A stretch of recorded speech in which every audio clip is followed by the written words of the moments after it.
সন্ধ্যা হইল। দক্ষিণের বারান্দায় ও পশ্চিমের গোল বারান্দায় ফরাস আলো জ্বালিয়া দিয়া গেল। ঠাকুরের ঘরে প্রদীপ জ্বালা হইল ও ধূনা দেওয়া হইল। ঠাকুর নিজের আসনে বসিয়া মার নাম করিতেছেন ও মার চিন্তা করিতেছেন। ঘরে মাস্টার শ্রীযুক্ত প্রিয় মুখুজ্জে, তাহার আত্মীয় হরি মেঝেতে বসিয়া আছেন। কিয়ৎক্ষণ ধ্যান চিন্তার পরে ঠাকুর আবার ভক্তদের সহিত কথা কইতেছেন। এখনও ঠাকুর বাড়িতে আরতির দেরি আছে। শ্রীরামকৃষ্ণ মাস্টারের প্রতি। যে নিশিদিন তার চিন্তা করছে, তার সন্ধ্যার কি দরকার? ত্রিসন্ধ্যা যে বলে কালী, পূজা সন্ধ্যা সে কি চায়? সন্ধ্যা তার সন্ধানে ফেরে, কভু সন্ধি নাহি পায়। দয়া ব্রত দান আদি আর কিছু না মনে লয়। মদনেরই যাগযজ্ঞ ব্রহ্মময়ীর রাঙা পায়। সন্ধ্যা গায়ত্রীতে লয় হয়, গায়ত্রী ওমকারে লয় হয়। একবার ওম বললে যখন সমাধি হয় তখন পাকা। ঋষিকেশে একজন সাধু সকালবেলায় ওঠে, ভারী একটা ঝর্ণা তার কাছে গিয়ে দাঁড়ায়। সমস্ত দিন সেই ঝর্ণা দেখে আর ঈশ্বরকে বলে, বাহ বেশ করেছ, বাহ বেশ করেছ, কি আশ্চর্য। তার অন্য জপ তপ নাই। আবার রাত্রি হলে কুটিরে ফিরে যায়। তিনি নিরাকার কি সাকার সেসব কথা ভাববার কী বা দরকার? নির্জনে গোপনে ব্যাকুল হয়ে কাঁদতে কাঁদতে তাকে বললেই হয়, হে ঈশ্বর, তুমি যে কেমন তাই আমায় দেখিয়ে দাও। তিনি অন্তরে বাহিরে আছেন, অন্তরে তিনিই আছেন। তাই বেদে বলা হচ্ছে তত্ত্বমসি, অর্থাৎ সেই তুমি, আর বাহিরে তিনি। মায়াতে দেখছো নানা রূপ, কিন্তু বাস্তবে তিনিই রয়েছেন। তাই সব নাম রূপ বর্ণনা করবার আগে আগে বলতে হয় ওম তৎসৎ। দর্শন করলে একরকম, শাস্ত্রে পড়লে আরেক রকম। শাস্ত্রে আভাস মাত্র পাওয়া যায়, তাই কতকগুলি শাস্ত্র পড়বার কোনো প্রয়োজন নেই। তার চেয়ে নির্জনে তাকে ডাকা ভালো। গীতা সমস্ত না পড়লেও হয়।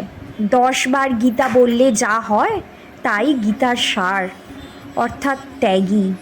হে জীব, সব ত্যাগ করে ঈশ্বরের আরাধনা করো, এই গীতার সার কথা। ঠাকুর ভক্ত সঙ্গে মা কালীর আরতি দেখিতে দেখিতে ভাবাবিষ্ট হইয়াছেন, আর ঠাকুর প্রতিমার সম্মুখে ভূমিষ্ঠ হইয়া প্রণাম করিতে পারিতেছেন না। অতি সন্তর্পণে ভক্ত সঙ্গে নিজে ঘরে ফিরিয়া আসিতে উপবিষ্ট হইলেন। এখনও ভাবাবিষ্ট ভাবাবস্থায় কথা কইতেছেন।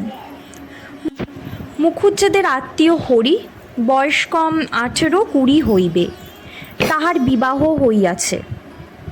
আপাতত মুখুজ্জেদের বাড়িতেই থাকেন, কর্মকাজ করিবেন। ঠাকুরের ওপর খুব ভক্তি। শ্রীরামকৃষ্ণ ভাবাবেশে হরির প্রতি। তুমি তোমার মাকে জিজ্ঞাসা করে মন্ত্র নিও। শ্রীযুক্ত প্রিয়কে, একে অর্থাৎ হরিকে বলে দিতে পারলাম না, মন্ত্র তো দিই না। তুমি যা ধ্যান জপ করো তাই করো প্রিয়, যে আজ্ঞা। শ্রীরামকৃষ্ণ। আর আমি এই অবস্থায় বলছি, কথায় বিশ্বাস করো। দেখো এখানে কোনো ঢং ঠং নাই।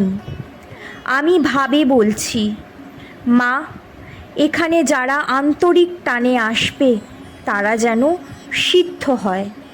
শিথিরে মহেন্দ্র কবিরাজ বারান্দায় আসিয়া বসিয়া আছেন। শ্রীযুক্ত রামলাল হাজরার প্রভৃতির সঙ্গে কথা কইতেছেন। ঠাকুর নিজের আসন হইতে তাহাকে ডাকিতেছেন, মহিন্দ্রির, মহিন্দ্রি। মাস্টার তাড়াতাড়ি গিয়া কবিরাজকে ডাকিয়া আনিলেন। শ্রীরামকৃষ্ণ কবিরাজের প্রতি, বসো না, একটু শোনো।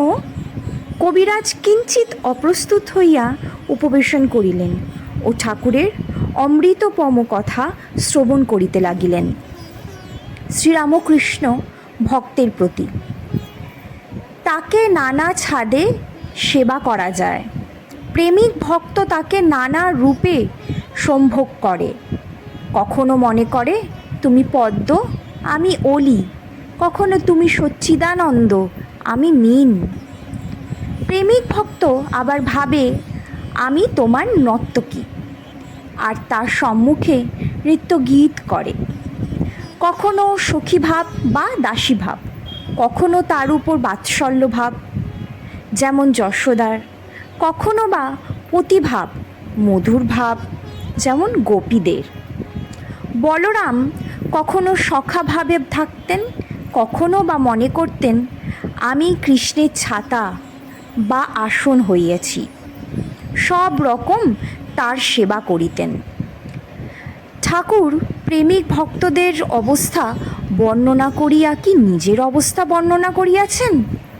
আবার চৈতন্যদেবের 3টি অবস্থা বর্ণনা করিয়া ইঙ্গিত করিয়া বুঝাইতেছেন কি নিজের অবস্থা?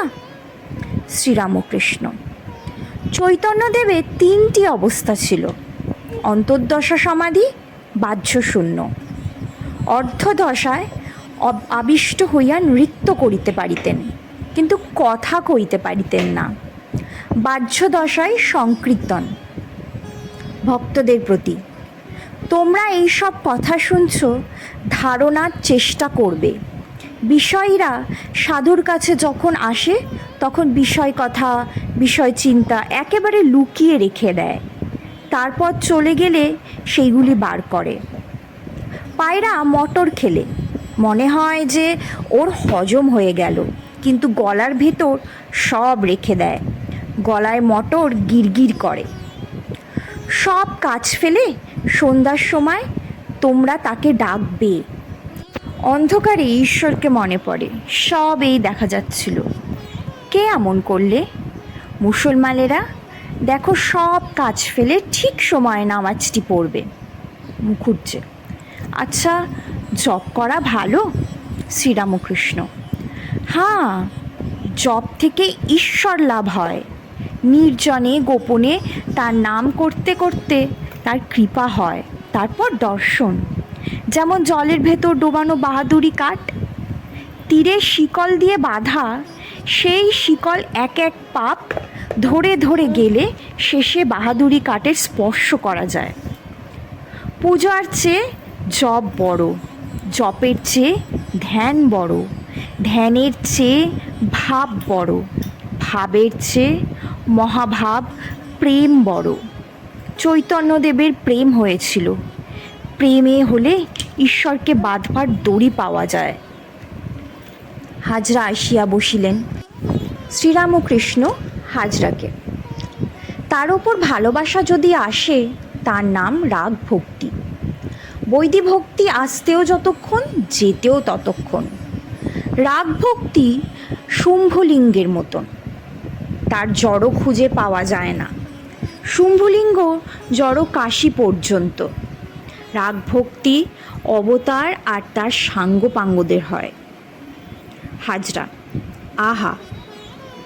শ্রীরামকৃষ্ণ: তুমি যখন জপ একদিন করছিলে, বাহ্যে থেকে এসে বললাম, মা এ কি হীন বুদ্ধি, এখানে এসে মালা নিয়ে জপ করছে। যে এখানে আসবে তার একেবারে চৈতন্য হবে, তার মালা জপা অত করতে হবে না। তুমি কলকাতায় যাও না, দেখবে হাজার হাজার মালা জপ করছে খাঙ্কি পর্যন্ত।